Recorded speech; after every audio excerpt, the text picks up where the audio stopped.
सिद्धांत दिया। बुद्ध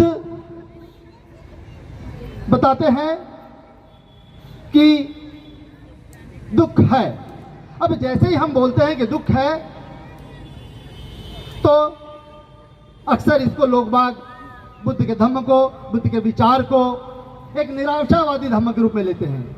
लेकिन यह कतई बुद्ध यदि दुख को स्वीकार करते इसका मतलब यह नहीं है कि वह निराशा की बात करते हैं। जैसे आप एक डॉक्टर के पास जाते हैं, यदि आप डॉक्टर के पास जाते हैं तो डॉक्टर सबसे पहले बीमारी को स्वीकार करता है कि हाँ आपको कोई बीमारी है, और जैसी वो स्वीकार करता है उसके आगे वो सोचता है बीमारी का कारण क्या है, क्या इस बीमारी को दूर किया जा सकता है, और दूर किया जा सकता है तो वह कौन सी दवाई है जो उस बीमारी को दूर कर देगी। तथागत बुद्ध भी इसी प्रकार से कहते हैं कि दुख है। फिर उन्होंने चिंतन मनन करके उस दुख का कारण ढूंढा। कारण ढूंढने के बाद में वह इस विश्वास पे पहुंचे, इस नेताजी पे पहुंचे कि इसका निवारण संभव है, इसको दूर किया जा सकता है। और उस निवारण के लिए उन्होंने फिर एक मार्ग बताया, एक दवाई बताई, जिसको उन्होंने आर्य अष्टांगिक मार्ग कहा है। साथियों, आर्य अष्टांग मार्ग यदि अपन इस पर चर्चा करेंगे तो बहुत लंबा हो जाएगा। आर्य अष्टांगिक मार्ग के तो यह एक शुरुआत है बुद्ध के धम्म की।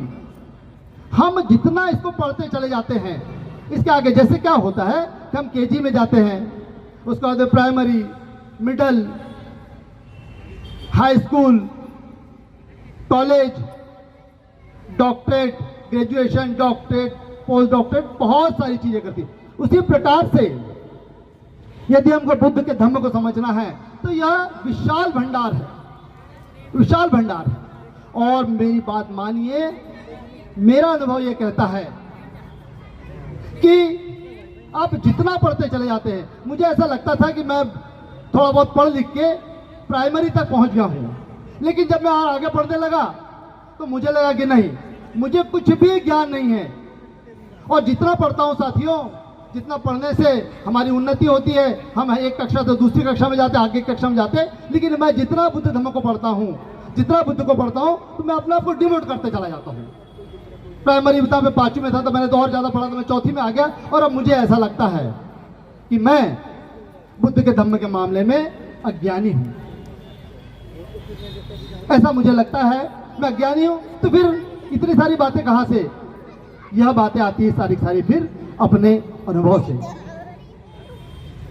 तो साथियों, यदि आपको बुद्ध धम्म पढ़ना है, इतनी चीजों मैंने जो बताई यह बुद्ध धम्म का सार है। इसके आगे यदि आपको जाना है तो आपको बहुत बड़ा साहित्य है, बहुत सारा साहित्य है। चिट्ठी आ गई है। अब एक छोटी सी मैं बात कहना चाहूंगा। आज हमारे बीच में मनीषा धारवे मैडम हैं, दिख नहीं रही है, इधर बैठी है। मनीषा, आप या मैं जब सरकारी नौकरी में पहुंचा था, या जो भी हम सरकारी नौकरी में पहुंचते हैं, हम उसको आरक्षण कहते हैं, लेकिन हम सब जानते हैं यह प्रतिनिधित्व का मामला है, रिप्रेजेंटेशन का मामला है। तो मनीषा जी, आज आप एक शोषित वंचित समाज के प्रतिनिधि के रूप में इस देश की सबसे बड़ी एग्जाम पास करके IAS में प्रविष्ट होने जा रही हैं।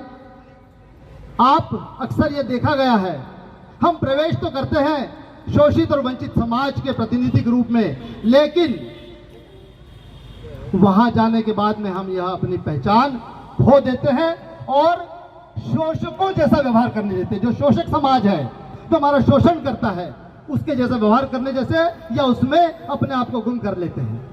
मेरी आपसे बस एक ही विनती रहेगी, अपने आप को उसमें विलीन मत करना। हमेशा शोषित और वंचित समाज की प्रतिनिधि बन के काम करना। धन्यवाद। जय भीम, जय भारत। बहुत बहुत धन्यवाद सर।